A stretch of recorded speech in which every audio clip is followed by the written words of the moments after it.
जब तक अहम रूप जड़ चेतन का तादात्म्य रहता है तब तक जड़ और चेतन के विभाग का ज्ञान नहीं होता। जब तक तादात्म्य है तभी तक काम है। तादात्म्य टूटने पर उस काम का स्थान प्रेम ले लेता है। काम में संसार की ओर आकर्षण होता है और प्रेम में भगवान की ओर। राधे राधे दोस्तों, मैं शिल्पा हरिवंशी आप सभी का एक बार फिर से स्वागत करती हूँ मेरे चैनल हरिवंशी पे। तो दोस्तों, जैसा कि पिछले एपिसोड में हम अध्याय 3 कर्म योग में देख रहे थे कि भगवान किस प्रकार से अर्जुन जी को निष्काम भाव से कर्म करने की आज्ञा दे रहे हैं, ज्ञान दे रहे हैं, और साथ ही ये भी बताते हैं कि मनुष्य की जो कामना है, जो उसके अहंकार में बसी हुई है, वो सबसे पहले खत्म करे, मार डाले। और क्योंकि जब तक कामना का अंत नहीं होगा तब तक मनुष्य जो इस संसार का सत्य है, भगवान, वो भगवान को नहीं जान सकते और भगवान के द्वारा बनाए गए ज्ञान विज्ञान को नहीं जान सकते। तो ये तो जाना था हमने पिछले एपिसोड में। तो चलिए आज के एपिसोड में हम देखेंगे अध्याय 4 ज्ञान कर्म संन्यास योग, और इसमें जानेंगे कि ज्ञान कर्म संन्यास योग में भगवान ने किस प्रकार से अर्जुन जी के माध्यम से हम सभी को ज्ञान दिया है। तो चलिए इसी के साथ आज का वीडियो शुरू करते हैं। श्री भगवान उवाच, मैंने इस अविनाशी योग कर्म को सूर्य से कहा था, फिर सूर्य ने अपने पुत्र वैवस्वत मनु से कहा था, और मनु ने अपने पुत्र राजा इक्ष्वाकु से कहा। हे परंतप, इस तरह परंपरा से प्राप्त इस कर्म योग को राज ऋषियों ने जाना, परंतु बहुत समय बीत जाने के कारण वह योग इस मनुष्य लोक में लुप्त सा हो गया। तू मेरा भक्त और प्रिय सखा है, इसलिए वही यह पुरातन योग आज मैंने तुझसे कहा, क्योंकि यह बड़ा उत्तम रहस्य है। अर्जुन उवाच, आपका जन्म तो अभी का है और सूर्य का जन्म बहुत पुराना, अतः आपने ही सृष्टि के आरंभ में सूर्य से यह योग कहा था, यह बात मैं कैसे समझूं? भगवान श्री कृष्ण अर्जुन जी से कहते हैं कि अब मैं तुम्हें वह रहस्य बताने वाला हूँ जो मैंने सूर्य से कहा था। सूर्य ने अपने पुत्र वैवस्वत से कहा था और वैवस्वत ने अपने पुत्र मनु से कहा था, और इस प्रकार यह परंपरा चलती चली आई इस ज्ञान को जानने की। तो आज वही रहस्य मैं तुमसे कहने जा रहा हूँ। तो भगवान श्री कृष्ण की यह बात सुनकर अर्जुन जी के मन में एक शंका आती है, पर एक्चुअली यह शंका अर्जुन जी के मन की नहीं है, वह शंका हमारे मन की है। वो इसलिए क्योंकि जब भी हम मनुष्य भगवद्गीता जी को पढ़ेंगे और यह बात आएगी तो वह डाउट हम में आएगा।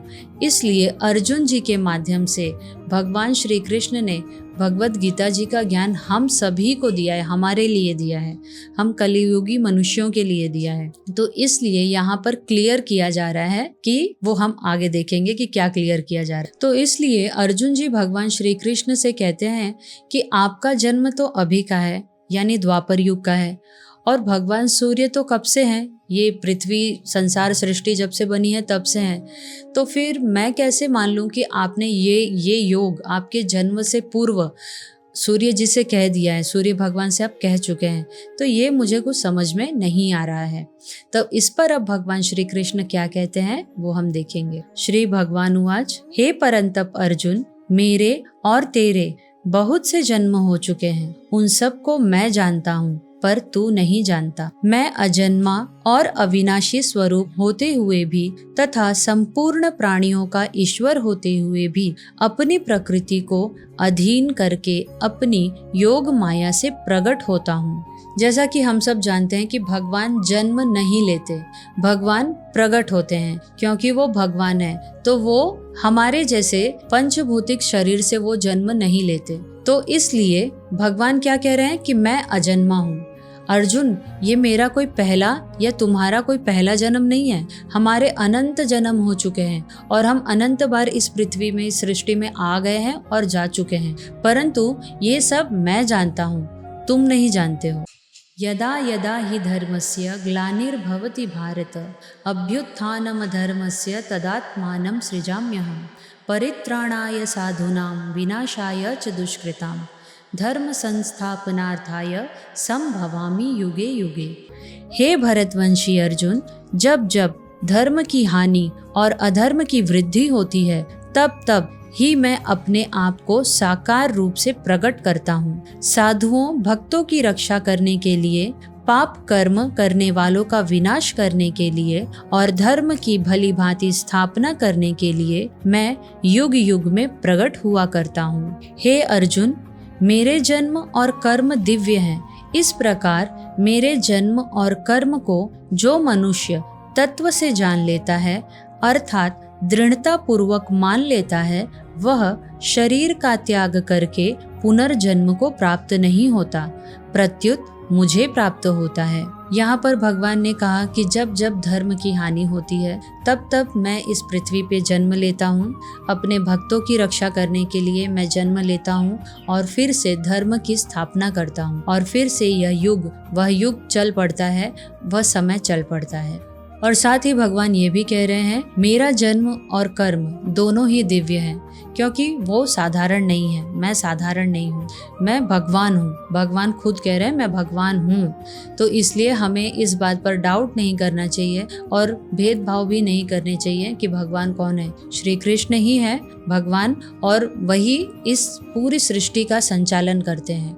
हमारी आत्मा है श्री कृष्ण, तो हमें इसमें संदेह नहीं करना चाहिए, भेद नहीं करना चाहिए, क्योंकि श्री कृष्ण ही हर मनुष्य की, हर प्राणी की, हर जीव जंतु की आत्मा है। और जो इस तत्व को जान जाता है वही उन्हें प्राप्त करता है, वही श्री कृष्ण को जानता है और वही श्री कृष्ण को प्राप्त होकर श्री कृष्ण के धाम चले जाता है।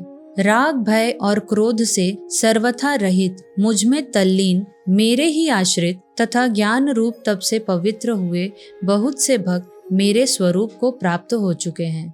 यहाँ पर भगवान श्री कृष्ण ये कह रहे हैं कि जो मनुष्य राग, भय, क्रोध से ऊपर उठ चुके हैं और मुझ में तल्लीन हो चुके हैं, वही मेरे स्वरूप को जानते हैं। और मेरे स्वरूप को जानना यानी मुझे जान लेना और मुझ में समा जाना, मुझ में स्थित हो जाना। तो ऐसे बहुत सारे भक्त हुए हैं भगवान के, जिन्होंने भगवान का साक्षात्कार किया है।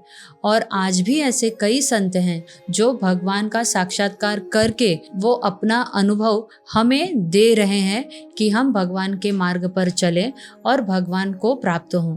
क्योंकि भगवत प्राप्त होना ही, भगवत प्राप्ति करना ही मनुष्य का सबसे बड़ा कर्तव्य कर्म है, ना कि इस संसार के पचड़े में पड़कर खुद का मानव जीवन फिर से बर्बाद करना मानव का कर्म है। ठीक है, तो आशा करती हूँ आज का ये वीडियो और आज जो जितना भी आपको एक्सप्लेन किया वो समझ में आया होगा। वीडियो अच्छा लगे, पसंद आए तो लाइक कीजिए और उन लोगों के साथ शेयर कीजिए जो भगवत मार्ग पर चलना चाहते हैं, भगवत प्राप्ति करना चाहते हैं और भगवत गीता को पढ़ना और समझना चाहते हैं। तो मिलती हूँ अगले एपिसोड में नए श्लोक के साथ। तब तक के लिए राधे राधे। श्री हरिवंश।